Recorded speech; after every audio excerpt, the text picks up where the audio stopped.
sa laban niya kay Inoue. Hindi po ibig sabihin na sure win na mananalo siya. Ito yung dapat niyang gawin. Hindi po, no? Meron pong mga instance sa isang boxer.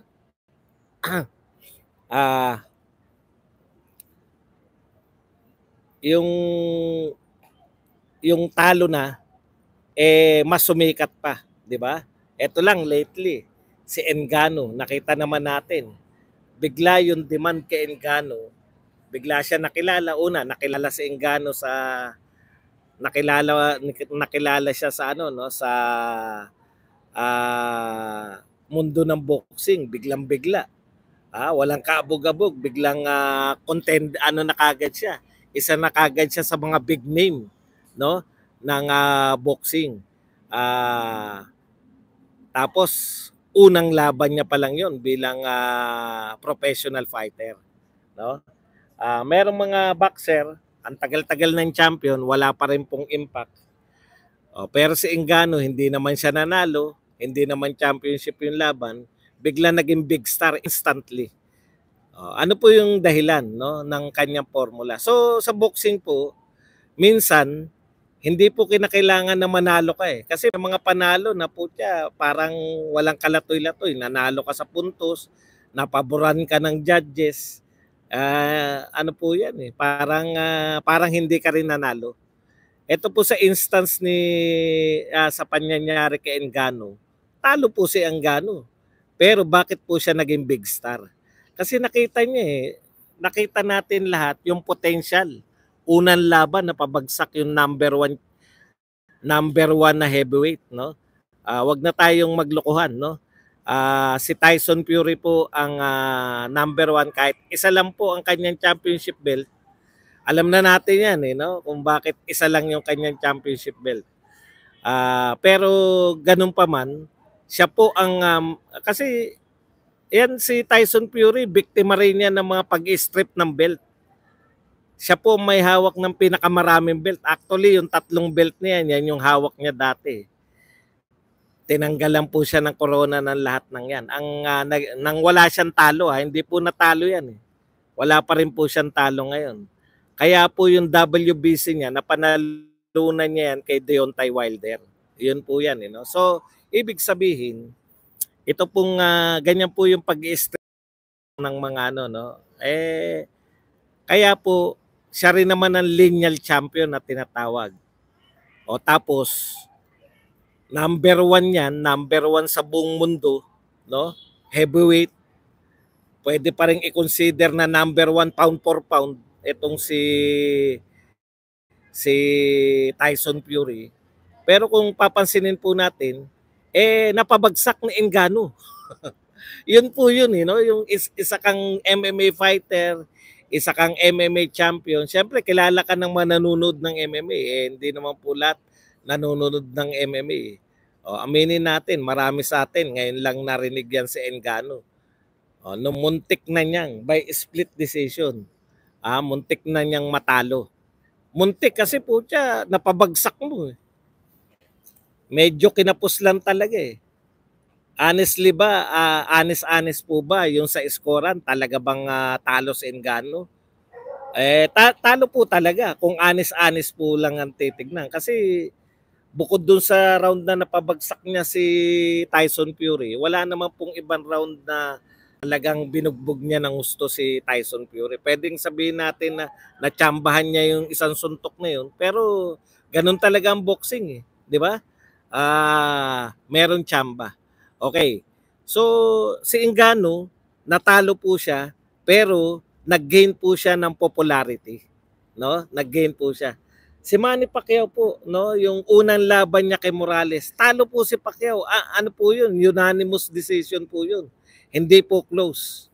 No, pero nakita po ng tao na bagamat natalo si Pacquiao, wala po nagsabi na nadaya si Pacquiao o mali yung pag-i-score. Yung unang laban nila ni Morales, na sikat nung panahon na yun si Morales, talagang ang mga tao bumilib ng gusto kay Pacquiao kasi dugo-dugugang si Pacquiao Pero yung pinakita ni Pacquiao na paglaban, kakaiba po yun sa lahat, no? Wala pa silang nakita na halos mas malaki pa yung anong tawag doon,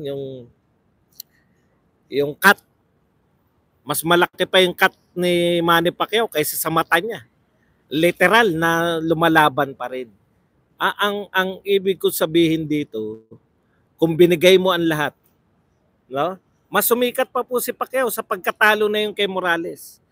Mas inabangan po kasi kakaiba yung dating niya. Ibig sabihin, hindi umaayaw, patay kung patay. Yun ang gusto ng mga boxing eh. So, yun po yung formula na gusto ko na sana, kung ako masusunod, siyempre hindi tayo masusunod. Pero yun po ang formula na bagay dito po sa may mga ganitong kalalaking laban, no? Regardless, hindi mo kinakailangan na yung kumbinsihin ng madla na nanalo ka sa puntos. Hindi mo kinakailangan na kumbinsi kasi magano na tayo, magtapatan na tayo. Pag hindi po na knockout hindi po kahit nga ma-knockdown niya yan. Kahit sa tingin ko, kahit mapabagsak niya si Inoue, pag hindi niya na knockdown, no, hindi natapos yung laban dahil sa kanyang pagbagsak, panalo pa rin si Inoue eventually sa scorecard. Pero ang importante po dyan, yung talagang nakipagbakbakan ka, yung binigay mo lahat, yung 12 rounds na binigyan mo si Inoue ng hell, no? Binigyan mo siya ng pinatikim mo ng malulupit na suntukan. Yun lang. Yun lang po ay sapat na yung para kilalanin ka ng buong mundo. Matalo manalo, no? Panalo ka pa rin. Hindi lang po sa puso natin kasi panloloko lang yun. Panalo ng mga fans ng boxing. Mas gusto nilang panoorin kahit natalo ka kung binigay mo yung lahat, kung yung malupitan yung ginawa mo, no? Sa habang laban, hindi yung malupit ang ginawa mo habang tignan mo si Donaire at Inoue, di ba? Nagmarka na po yun. Inabangan pa rin po kung yung part 2 ng kanilang laban. Kaya lang inabutan na talaga si Donaire ng father time. Anyways, yan lang po masasabi natin diyan. Naniniwala ako lagi, no? Meron laging boxer's chance. Kahit po number 1 si Inoue, kahit napakahirap talunin, may chance po. Pero napakalaki po ng pagkakataon na binibigay kay Marlon Tapales para po mag-perform, no? Mag-perform ng once in a lifetime tong chance na ganito eh. 'Di ba? Once in a lifetime lang po magkakaroon ka ng chance na mapalaban sa isang number 1 pound for pound fighter sa buong mundo, no? Kaya po yung once in a lifetime na to, eto na yun, wala na pong isip-isip ng kinabukasan. Patay kung patay na, parang Gilas Pilipinas, tambak na puta, lumaban pa, nag-Alahinebra, 'di ba? Yan po ang kinakailangan ubusin na ni Tapales lahat sa taas ng ring. Ano't ano man na mangyari, magiging po yan, no? Bigyan mo ng talagang itodo mo, no? Itodo mo lahat para sa hindi lang po para manalo, no? Kundi para magbigay ng napakagandang laban na hindi ka na makakalimutan ng boxing world. Yan lang. Buakaw versus Pacquiao, mukhang cancel. Pacquiao versus Davis next year. Makahabang tuloy-tuloy kaya nasa bansa si Gibbons. Pacquiao via knockout. Malabo yun. Davis. Nasa top ng laban niya si Davis eh. Kahit na sinong labanan ni Davis, malaking pay-per-view. Hindi siguro. Magbabackfire sa kanya yung pag nilabanan niya si Pacquiao. Alam niyo na kung bakit. Pero marami rin dito yung parehong batang mga European o kaya mga Amerikano, magaganda pareho. Marami ako nakikita. Kasi kahit na anong sabihin nyo, mura pa rin talaga ang cost of living rito sa Pilipinas. Kahit sabi tayo ng sabi na mahal bilihin, Puta, dito nga pinakamura halos eh. Pag nanonood kayo sa YouTube ng yung best place to retire, mga ganon-ganon. Sa lagi Pilipinas. Kaya lang angal ng mga matatandang Amerikano. Eh puta, nahuhutot.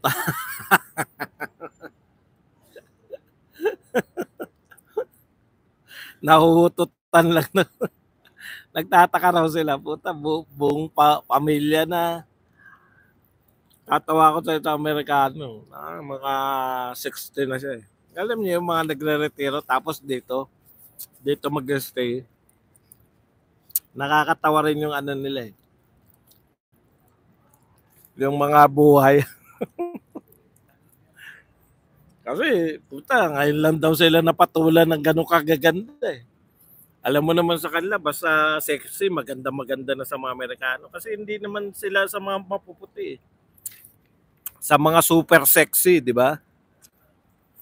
Iba kasi yung pamantayan natin eh, sa mga Pilipino. Basta maputi, maganda. Tignan mo nga si Jennifer Lopez, parang hindi tayo magagandahan dyan, di ba? Kasi nga, pero sila gandang-ganda yung mga Amerikano. Ayun, yun yung ano eh. Tawa ko ng tawa. Naubos na raw ang pera niya eh. Niwalayan lang siya eh. Siyempre, ano palagay niyo sa mga Pilipina?